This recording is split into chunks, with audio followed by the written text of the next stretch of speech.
Mesdames et messieurs, bonsoir chez vous. C'est un grand plaisir de vous retrouver sur la télévision panafricaine afin que nous puissions vous informer. À la une de cette nouvelle édition du journal, la situation sécuritaire dans les hauts plateaux d'ici Kivu continue de se détériorer malgré les engagements pris par les différentes parties en faveur d'un retour durable à la paix. De violents combats se poursuivent entre M23 et FARDC soutenus par les Wazalendo. La RDC assure depuis ce mercredi 1er juillet 2026 la présidence tournante du Conseil de sécurité des Nations Unies pour une durée d'un mois. Cette responsabilité place Kinshasa au cœur de discussions sur les grandes questions liées à la paix et à la sécurité internationale. Et puis l'aventure de la République démocratique du Congo à la Coupe du Monde s'est achevée sur une défaite face à l'Angleterre 2-1, mettant fin au rêve des Léopards en phase à élimination directe. Si le résultat marque l'élimination de la sélection congolaise, l'histoire retiendra surtout un parcours exceptionnel des Léopards de la RDC. Mesdames et messieurs, les développements de ce titre, c'est dans un instant, mais avant, veuillez vous abonner. À toutes et à tous, bienvenue.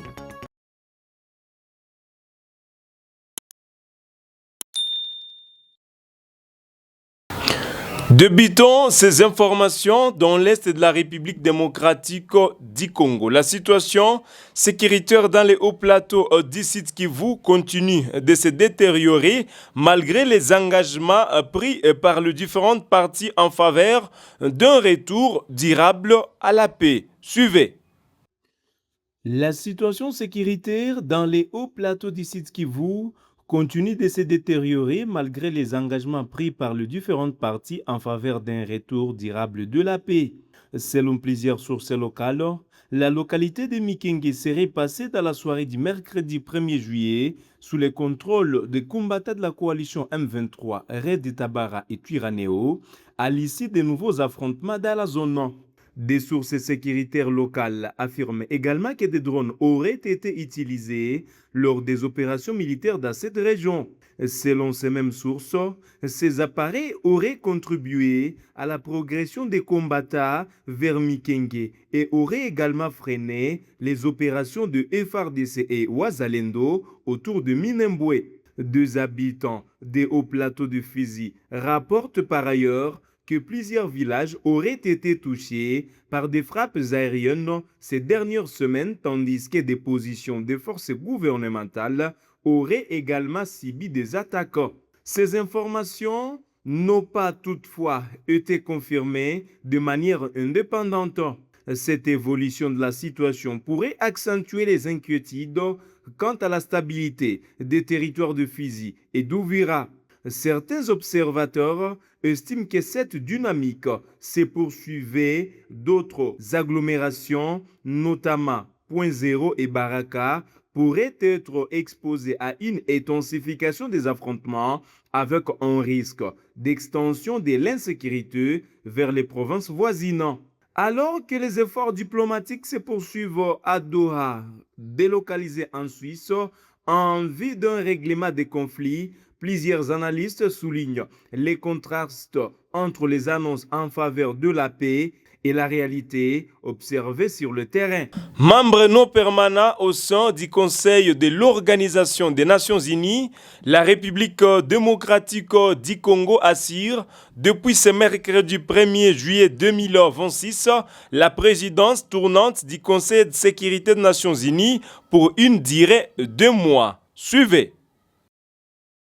La République démocratique du Congo assure depuis ce 1er juillet la présidence tournante du Conseil de sécurité des Nations Unies pour une durée d'1 mois.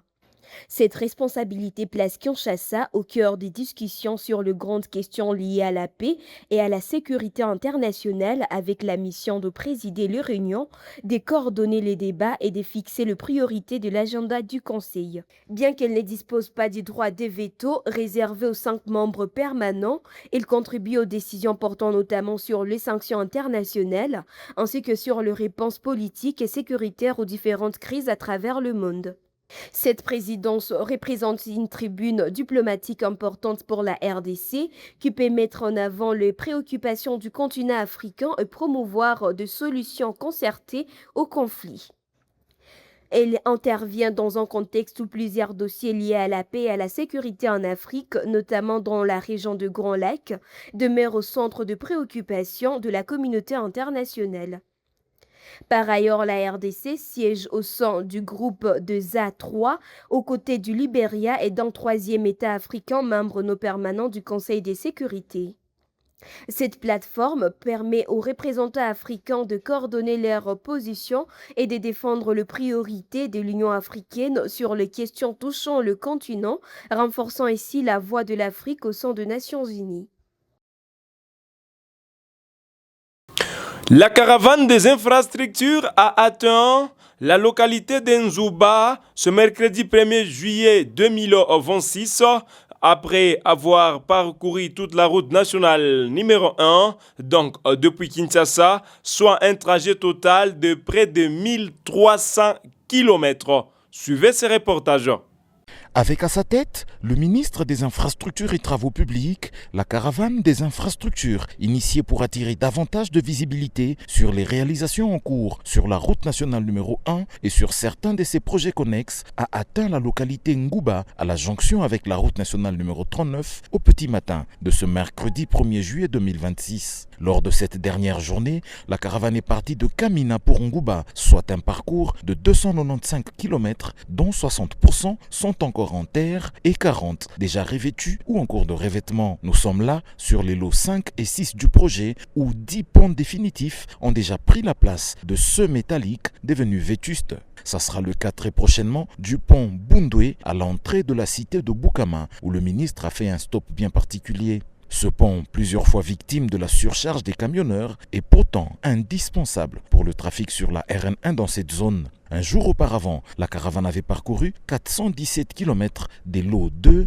3 et 4 allant de Mweneditu à Kamina. Ici, les entreprises font tout pour maintenir la praticabilité de la route en toute saison, pendant que l'étape de modernisation démarre petit à petit et se précise davantage, notamment avec l'installation des sites de production des agrégats utiles aux travaux. Le lot 1, qui va de Mbujimayi à Mweneditu, est quant à lui suffisamment avancé en revêtement. On y circule très aisément. Les travaux se concentrent actuellement vers la ville de Mweneditu et cette saison sèche sera mise à profit pour les boucler. Pour rappel, le projet de finalisation des 850 km allant de Mbujimayi à Ngouba sur la route nationale numéro 1, porté par le ministère des Infrastructures et Travaux Publics et piloté par l'Agence congolaise des grands travaux, vise à donner corps au corridor de Banana d'ici fin 2027. C'est une infrastructure qui est vitale pour l'indépendance économique de la République démocratique du Congo.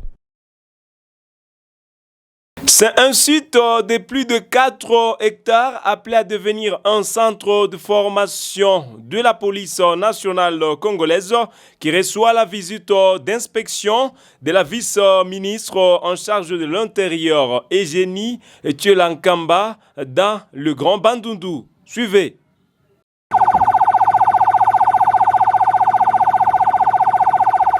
À Misélé, dans le secteur de Pelende Nord, territoire de Kenge dans la province du Congo, un site de plus de 4 hectares est appelé à devenir un centre de formation de la police nationale congolaise. Longtemps laissé à l'abandon, cet espace situé à la limite des provinces du Kwango et du Kwilu a reçu la visite d'inspection de la vice-ministre de l'Intérieur, Eugénie Thielankamba.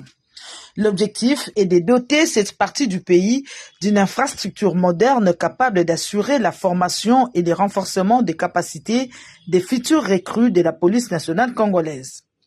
La mise en œuvre de ces projets suscite l'adhésion des autorités provinciales qui y voient un levier important pour le renforcement de la sécurité et la professionnalisation des forces de l'ordre. Nous en sommes très ravis puisque là on est dans le processus qui va permettre à ce que la formation des élèves policiers soit accélérée. Satisfaite de l'état d'avancement du dossier, la vice-ministre de l'Intérieur a réaffirmé l'engagement du gouvernement à accompagner la réhabilitation et l'opérationnalisation de ces centres de formation. Je me rends compte que le Congo est riche en tout. Ce centre sera situé entre deux grandes provinces, de Kwango et de Kwilu. Donc il ne nous reste plus qu'à nous mettre au travail pour réhabiliter ce centre. Peu avant cette visite de terrain, Eugénie Tchela Kamba a eu à présider une séance de travail avec le gouverneur de province. Les échanges ont porté sur l'évaluation de la situation sécuritaire dans les Kwango, ainsi que sur les mesures à renforcer pour garantir la protection des populations. La Congolaise Juliana Lumumba, l'une des 4 candidats au poste de secrétaire général de l'Organisation internationale de la francophonie pour le mandat 2027-2030, a présenté sa vision. Suivez dans ces propos recueillis par votre rédaction. Mesure de sa crédibilité. Je veux une francophonie qui parle aux citoyens, qui répond à leurs attentes concrètes, qui renforce les capacités locales et qui associe les jeunes, les femmes, les collectivités et les diasporas à la définition des priorités. Une francophonie capable de devenir dans le XXIe siècle non seulement un espace de coopération entre États, mais également une véritable communauté mondiale de solidarité, d'intelligence collective, de créativité humaine et de paix entre les peuples. Concrètement, cela signifie une francophonie qui renforce son influence internationale. Nous devons mieux coordonner nos actions, parler d'une voix plus forte dans les enceintes multilatérales et mobiliser davantage des partenaires publics et privés pour soutenir nos ambitions. La francophonie doit être un acteur stratégique capable de peser sur les grands enjeux de notre temps. De plus, il faut une francophonie qui assume pleinement son rôle politique, ce qui implique une vigilance démocratique impartiale, une prévention active des crises, un engagement constant pour les droits humains et la sécurité humaine. Excellences, Mesdames et Messieurs les ministres, Mesdames et Messieurs les membres du jury. L'avenir de notre espace dépend de notre capacité à former, à connecter et accompagner des talents. L'éducation, la formation professionnelle, la mobilité académique et l'innovation numérique doivent devenir des priorités transversales, structurantes et visibles. Quels sont mes engagements ? Tout d'abord, je m'engage à créer des rencontres interculturelles. Je souhaite une francophonie qui reconnaît les pluralités des histoires, valorise des identités, apaise les mémoires blessées et transforme la diversité en force de cohésion. Elle ne cherche pas à effacer les tensions du passé, mais à créer les conditions d'un dialogue respectueux entre les peuples. Je propose donc de créer une biennale des rencontres interculturelles francophones, parce que nous avons une telle diversité, une telle richesse. La biennale s'articulera autour d'un sommet des cultures francophones, d'un marché mondial des industries culturelles et créatives, d'une exposition universelle des arts francophones, d'un grand salon des innovations numériques et technologiques, et d'un festival des patrimoines culinaires, d'un carnaval des musiques et des traditions populaires. De plus, je m'engage à la valorisation des langues sœurs. Les langues sœurs, ce sont nos langues par lesquelles nous parlons. Quelles sont ces langues sœurs dont je parle? Elles sont le lingala, le swahili, le bambara, le khmer, le monégasque, le créole,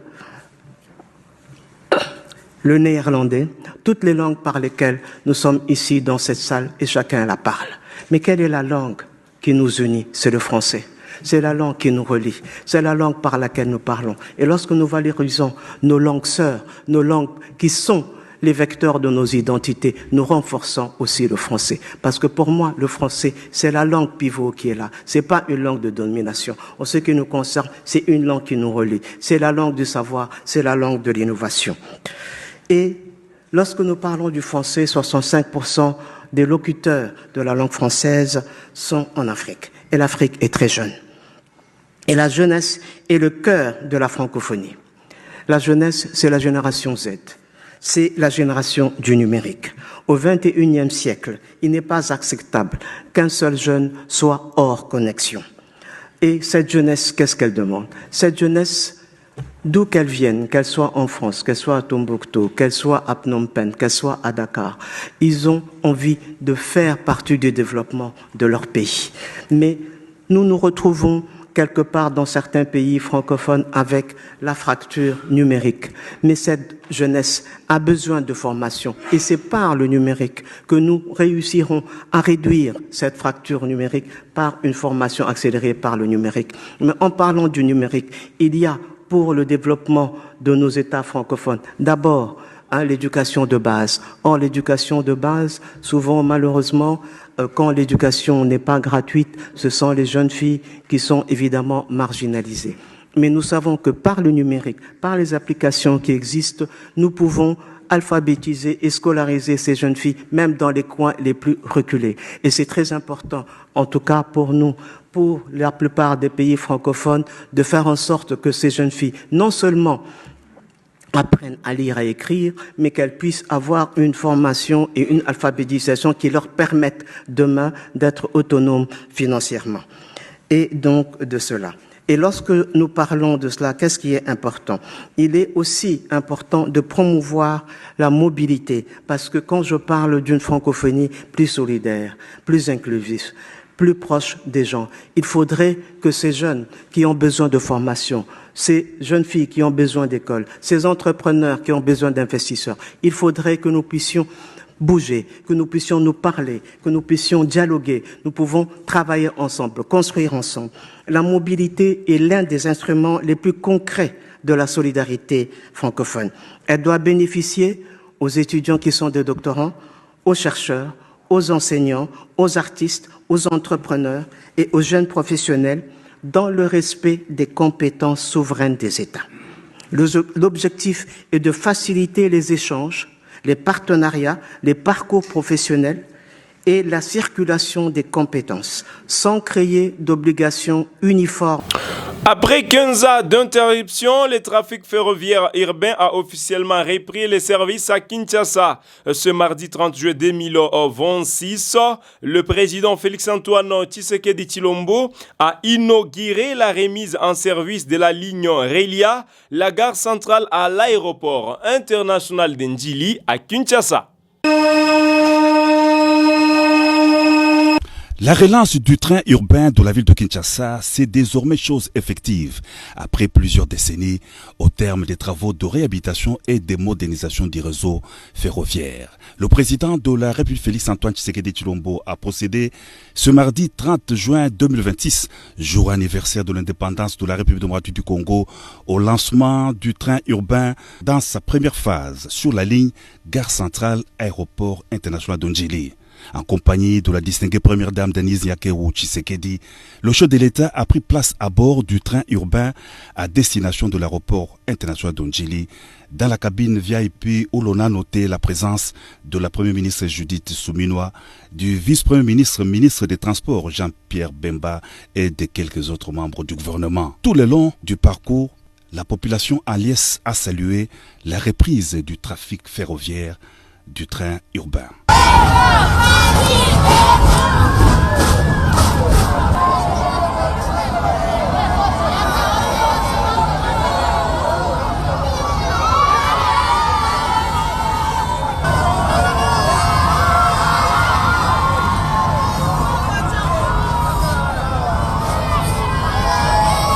Kinshasa a connu une croissance démographique rapide au cours des dernières décennies en remettant à neuf et en assurant l'extension du réseau ferroviaire existant. Le train urbain contribuera à combler les lacunes du secteur des transports de la ville de Kinshasa. Le directeur général de la Société commerciale des transports et des ports, Martin Lukusa, s'en réjouit. Nous avons eu un devoir de la part du chef de l'État et du gouvernement de pouvoir réhabiliter les chemins de fer interurbains dans la ville de Kinshasa. Comme vous savez, il y a trop de problèmes d'embouteillage, il fallait pallier à cette difficulté-là. Et nous nous sommes mis au travail. Là, nous avons relié définitivement la gare centrale à Gombe de l'aéroport d'Ndjili. Vous avez vous-même le président a pris place à bord du train. Nous sommes arrivés à l'aéroport. Et dans les jours qui viennent, nous allons fixer l'opinion sur la reprise maintenant du trafic commercial. Voilà, donc nous sommes en train de nous battre contre les phénomènes des embouteillages. Comme vous savez, les trains prennent beaucoup de gens à la fois. Donc nous allons transporter des masses et à moindre coût pour que nous puissions alléger la route par rapport aux impondérables et aux pollutions qu'il y a sur la route, les accidents, et tout ça, tout ce qui va avec. Le trafic ferroviaire est une autre alternative pour relier le centre-ville à l'aéroport international de Ndjili en traversant plusieurs communes, Limete, Massina notamment. C'est par des ovations frénétiques que la population a accueilli l'arrivée du président de la République à l'aéroport international de Ndjili.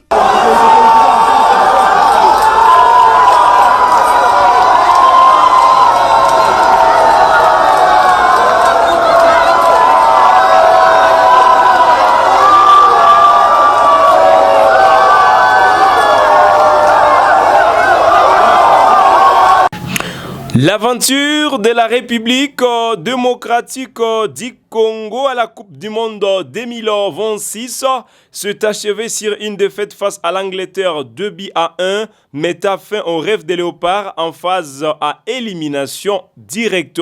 Suivez.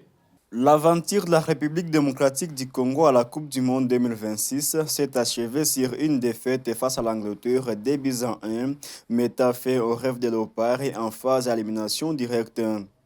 Si les résultats marquent l'élimination de la sélection congolaise, l'histoire retiendra surtout un parcours exceptionnel.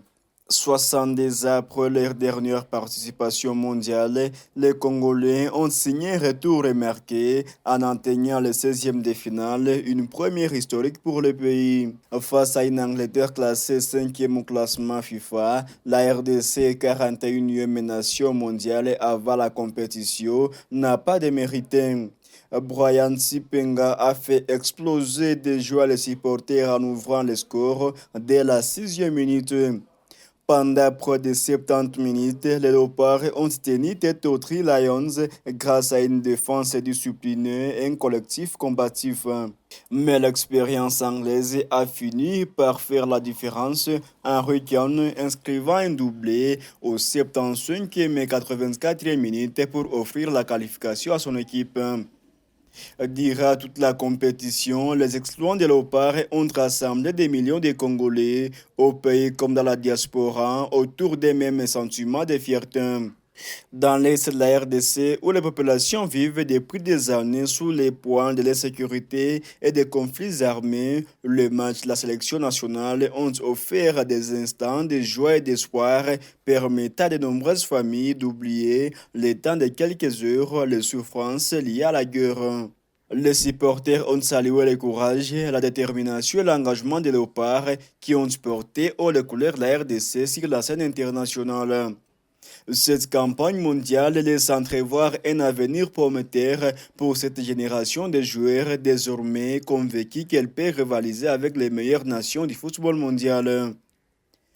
Plus qu'une élimination, ce mondial restera comme le symbole d'une équipe qui a redonné l'espoir et fierté à tout un pays.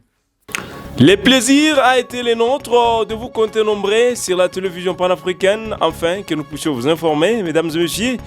Bonne journée chez vous et n'oubliez pas de vous abonner.